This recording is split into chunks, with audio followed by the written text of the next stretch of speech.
Pelican Catch 100 Power. First impressions. So before I cut this open, when we went to pick it up at Cabela's, it was on a pallet about 10 feet long by itself. It also had some cardboard going over the front and over the back. It looked like you could stack two on top of it. So first impression before I cut this open is this thing is wide. It is a lot wider than I thought it would be. Not a bad thing, but it is definitely wide. So I can see where the stability comes from, not being able to tip it or having a hard time tipping it. So let's get into this thing.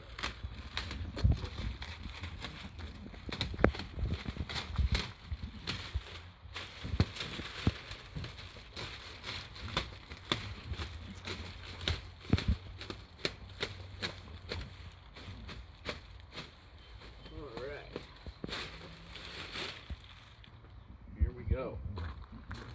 So, we're looking at, you want to be careful with what you cut, because if you intend on registering this, you have to make sure to keep your what's called a certificate of origin. That's what I'm working on right now with my dull knife. So, and surprisingly enough, this thing is made in Canada. And see, this is your identification number, manufacturer's hull ID number, and there's also a hull ID number back here on the side, and another of that same sticker, hull ID number. Okay, so I've seen a couple things already. I noticed that the seat is not put together all the way. So there's a swivel. So you definitely have to put the swivel together. Not a big deal. There's your cables, mounting hardware, instructions look like, just good. Also in here is some included scupper plugs. Yep.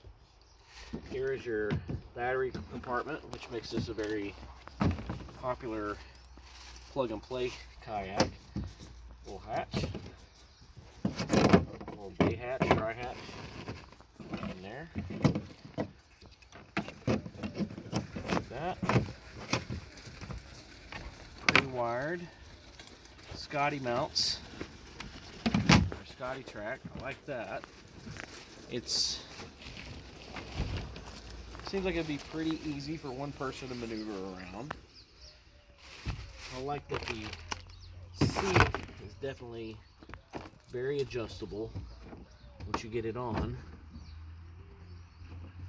forward and back.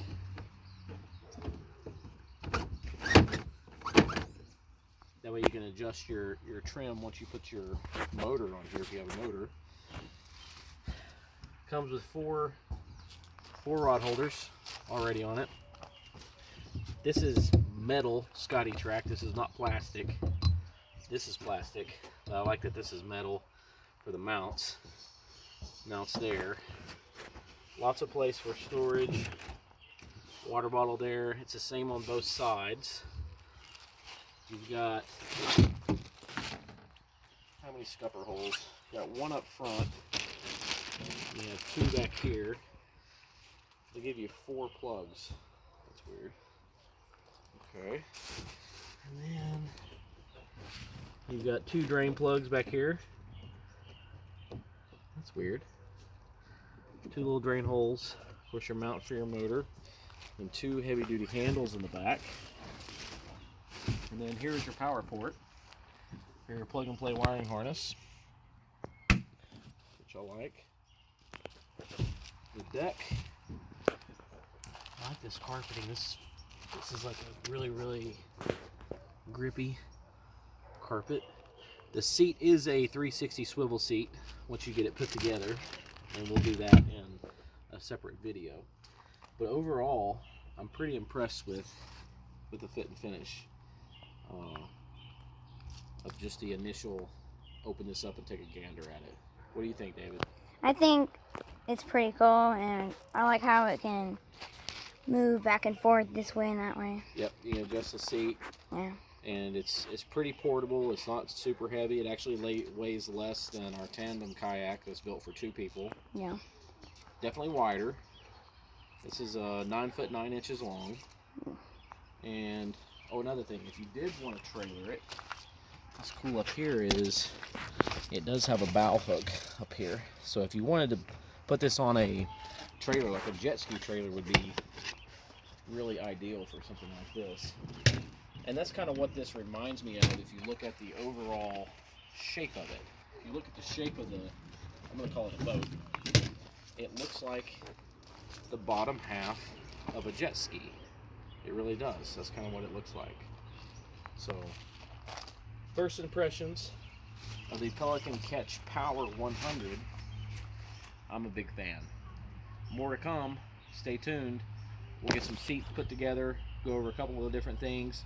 I've got a 55-pound motor we're going to try on it, and I've got a 30-pound motor we're going to try out on it, and we'll see what does what. Even got a different 3-bladed prop I'm going to try on the 55. So stay tuned. Till next time. Bubble.